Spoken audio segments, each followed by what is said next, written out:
Kejaksaan Agung mengakui bahwa ada aliran dana korupsi BTS Kominfo yang tidak diungkap dalam dakwaan.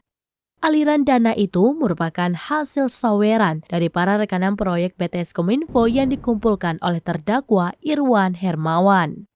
Kemungkinan yang dikumpulkan mencapai 119 miliar rupiah dari 4 perusahaan.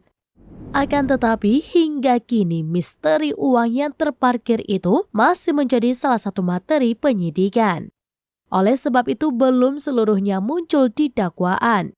Direktur Penyidikan pada Jaksa Agung Muda Bidang Tindak Pidana Khusus atau Dirdikjampitsus Kejaksaan Agung Kuntadi dalam konferensi pers pada Kamis 13 Juli 2023 mengungkapkan uang yang mengalir dengan uang yang dikorupsi tersebut adalah hal yang berbeda.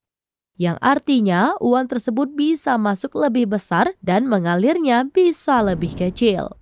Sebagai informasi dalam dakwaan perkara ini tertera bahwa terdakwa Irwan Hermawan mengumpulkan 119 miliar rupiah dari 4 perusahaan sebagai bentuk komitmen fee bergabung proyek BTS.